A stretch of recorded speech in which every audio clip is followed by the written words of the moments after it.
मित्रो, आकाश प्रकाशन यूट्यूब चॅनलमध्ये आपलं हार्दिक स्वागत. आचार्य विनोबा भावे यांची भगवद्गीतेवरील गीता प्रवचनेच्या माध्यमातून देत आहोत. भारतीय संस्कृतीमधील आद्य ग्रंथ श्रीमद भगवद्गीता आपणास समजावी म्हणून आपल्यासमोर सादर करत आहे मी पांडुरंग कोकुलवार, नांदेड. नमस्कार, मी पांडुरंग कुलकर्णी. मी स्वतः आणि माझे ज्येष्ठ गुरुतुल्य मित्र डॉक्टर श्रीकांत आवटी आमच्या दोघांच्या वतीने आपणास विनम्र असं वंदन करतो आणि आज आपण गीता अध्याय 3 पाहणार आहोत. तर पाहूयात गीता अध्याय 3. आपण 2ऱ्या अध्यायामध्ये संपूर्ण जीवनाचं शास्त्र पाहिलं. येथे त्याचे स्पष्टीकरण आता पाहायचे आहे. तत्वे कळली, आता तपशील बघायचा आहे. कर्मयोग पाहिला, फलत्याग पाहिला. आता प्रश्न पडतो की कर्मयोगात जर फलत्याग आहे तर मग फळ मिळते की नाही. इथं 3ऱ्या अध्यायात अभ्यासाने त्याग केल्याने किंचितशा फळाऐवजी अनंतपट फळ मिळते. बघा, लक्ष्मीचे स्वयंवर होते त्यावेळची गोष्ट आठवा. पण तिने घोषणाच करून टाकली की ज्याला माझी इच्छा नसेल त्यालाच मी माळ घालणार. व मग ती निरीच्छ असा वर शोधू लागली आणि मग शेषनागावर शांत व लालसा अपेक्षा नसलेली आरामात पहुडलेली भगवान श्री विष्णूची मूर्ती तिला दिसली आणि तिची अपेक्षा पूर्ण झाली. भगवंताच्या गळ्यात माळ घालून ती त्याचे चरण चुरीत बसलेली आहे.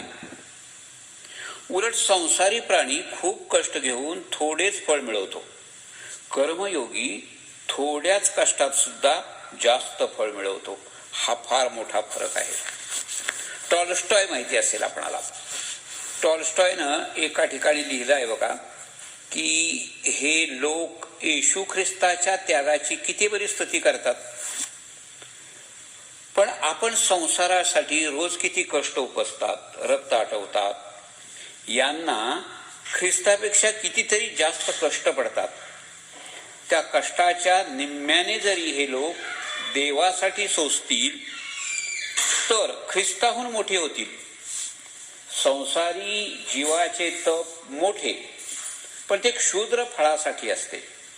आपल्या वस्तूची वा बाबींची किंमत आपण करू त्यापेक्षा जास्त कधीच होत नाही.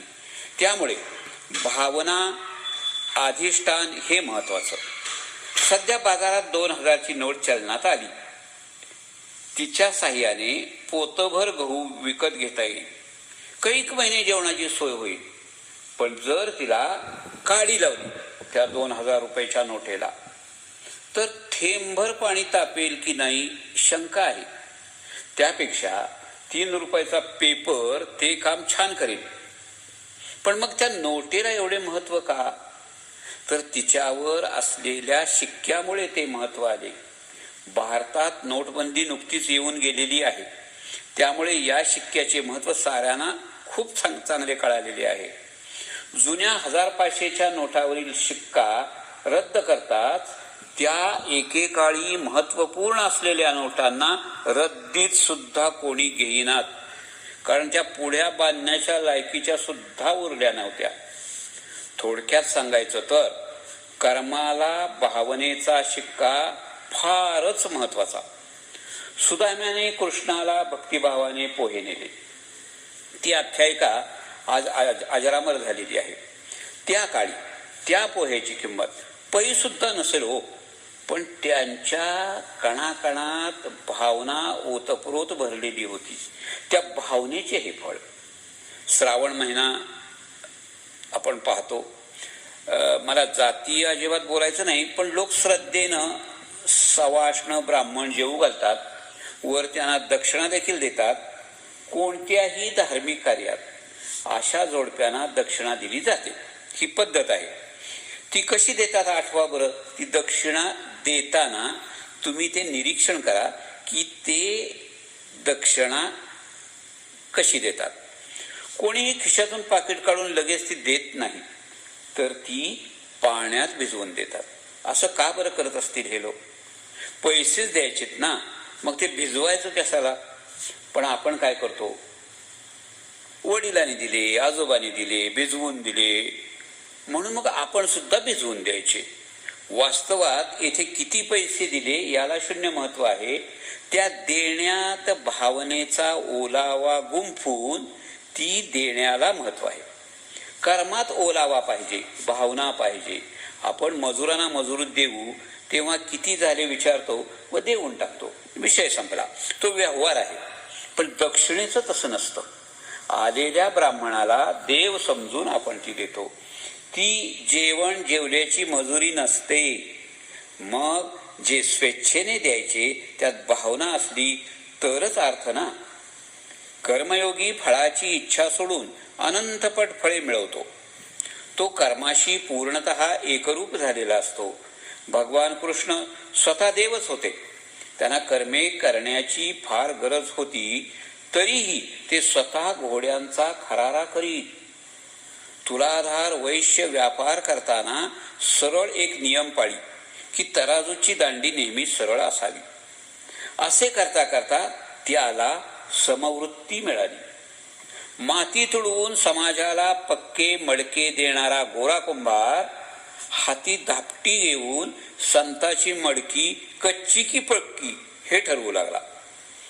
कर्माशी पूर्ण समरसता.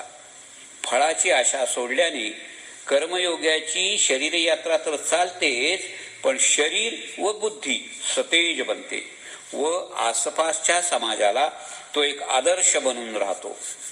समाजालाही चित्त शुद्धी लाभून ज्ञान मिळते. कर्मयोग्याने केलेले कर्म फलाशारहित असल्याने इतरांपेक्षा श्रेष्ठ असते.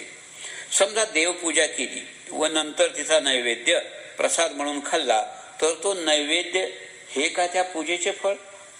तो तुकडा मिळतोय, पण त्या योग्याची सोडलेली फलाशा ही ईश्वराच्या दर्शनाची गती असते, नैवेद्याची नव्हे.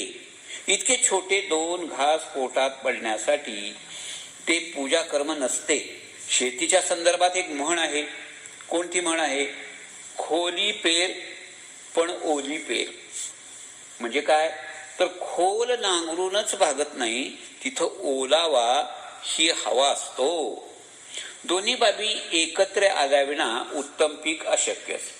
कर्म सुद्धा खोल म्हणजे अंतःकरणापासून केलेले उत्कृष्ट असावे. शिवाय ईश्वरार्पणतेची भक्तीची ओलही त्यात असावी. हल्ली गणपतीच्या काळात विचित्र दृश्य दिसतात. आपण पाहतो, आरतीची कॅसेट लावलेली असते स्पीकरवर आणि त्या टाळ्या पिटता पिटता पत्त्याच्या डावाचे प्लॅनिंग करायचं असं त्यांची काहीतरी कुजबूज चाललेली असते. याला भक्ती म्हणावे की ईश्वर शरणरजता? डोके सुन्न होतं. सध्या परमार्थाच्या विचित्र कल्पना रूढ होऊ लागल्यात. ईश्वराचे काम समजून शेती करतो तो कसला आला परमार्थी, पण जेवतो तो कसला परमार्थी असे नाही कोणी म्हणत. कांदा मुळा भाजीत विठाई पाहणारे संत येथे होऊन गेले. हातात शेणगोळा घेऊन उष्टी काढणारा परमात्मा या भूमीने अनुभवला. गायी चारणारा रथ हाकणारा परमात्मा संतांनी साकारला. पण हल्ली परमार्थी म्हणजे निवांत बसणारा, उपजीविकेसाठी काहीही काम धाम न करणारा असं चित्र डोळ्यासमोर येतं. माफ करा, कोणाच्या भावना कदाचित दुखवल्या जाऊ शकतील, पण माझा तो काही उद्देश नाही. पण आजकाल चित्र काय दिसतं? एकेकाळी बघा, संत गोरा कुंभार मडके बनवी, सेना न्हावी, लोकांचे केस कापी वगैरे असे अनेक उदाहरणं येतील डोळ्यासमोर. पण आजचे महाराज आणा बरं नजरेसमोर. शक्यतो उपजीविकेसाठी कोणताही उद्योगधंदा करताना ते आढळत नाहीत. असतीलही काही अपवाद, पण ते अक्षरशः अपवादानेच. गीता सांगते, कर्मालाच ईश्वर माना व ते कर्मच खा प्या जगा. भावनेचे अजून एक छान उदाहरण देतो. सहसा बरेच जण काशी यात्रा वगैरे हल्ली करतात, गंगा स्नान आवर्जून करतात. एकदा 2 माणसं गंगेवर गेली. पैकी एक जण काय म्हणतो, तर गंगा म्हणजे तरी काय, H2Oच ना. आता H2O हे जे सायन्सचे विद्यार्थी आहेत त्यांना कळू शकेल. 2 भाग हायड्रोजन व 1 भाग ऑक्सिजन असे एकत्र केलं की गंगा तयार, असं तो पहिला म्हणतो. शेवटी पाण्यासारखे पाणीच ते असे म्हणून तो आंघोळ उरकून घेतो. आता दुसरा काय म्हणतो, अरे साक्षात गंगा माऊली प्रत्यक्ष भगवान विष्णूच्या चरणातून निघाली, साक्षात शिवशंकराच्या जटाजटात राहिलेली अनेक ब्रह्मर्षी राजेश्री यांनी हिच्या काठावर बसून तप केलं, मोक्ष मिळवला. अशा या पवित्र गंगा मातेत स्नानाचा आज दुर्मिळ योग आलाय व तोही तिच्यात आंघोळ करतो. इथं काय घडलं पहा. देहशुद्धीचे फळ दोघांनाही मिळालेच, पण दुसऱ्याला त्या फळासहित चित्तशुद्धीचे अनमोल फळ मिळाले ना. थोडक्यात म्हणजे कर्म तेच, पण भावनेमुळे प्रचंड फरक पडतो. परमार्थीचे कर्म हे स्वतःचा विकास करते, तर इतरांचे बंधनात टाकते. साधं जेवणाचंच घ्या ना, सारेच जिवंत लोक जेवतात, पण परमार्थाचे जेवण म्हणजे एक साधन असते, तर स्वधर्माचरण हे कर्म असते. सामान्य लोक पोटासाठी राबतात, पोटाला मिळणे हे त्यांचे साध्य उर्फ ध्येय असते, म्हणून तेथे जेवण हे साध्य आणि त्यासाठी कष्ट उपसणे हे साधन असते. म्हणूनच म्हटले की सर्व भूते जिथे जागी ज्ञानी योग्यास रात्रती, हा त्याचा इंगित अर्थ आहे, दिवसा झोपा काढणे नव्हे. अशा या दिव्य कर्मयोग रूपी व्रतापासून ढळण्याची कारणे म्हणजे एकतर आपल्या इंद्रियाचा स्वभाव, शक्यतो इंद्रिये हे पाहिजे व ते नको अशा द्वंद्वात गुरफटलेली असतात. जे हवे त्याबद्दल राग प्रीती व नको त्याबद्दल द्वेष हा मग निर्माण होतो. हे राग द्वेष काम क्रोध मग टाकतात त्या कर्मयोगाचे वाटोळे करून. वास्तविक निष्काम कर्मयोग हा प्रकारच अतिरमणीय व नितांत सुंदर आहे, पण हे रागादी शत्रू तो आचरू देत नाही. या 3ऱ्या अध्यायाच्या शेवटी त्यांची संगत टाळण्याची धोक्याची सूचना भगवंत देतात. जसे स्थितप्रज्ञ हे संयम मूर्ती असतात, तसेच कर्मयोग्याने देखील संयमाची मूर्ती बनले पाहिजे. तर अशा प्रकारे इथे 3रा अध्याय संपला असं आपण जाहीर करू आणि ही सेवा इथं थांबवूयात. नमस्कार, धन्यवाद.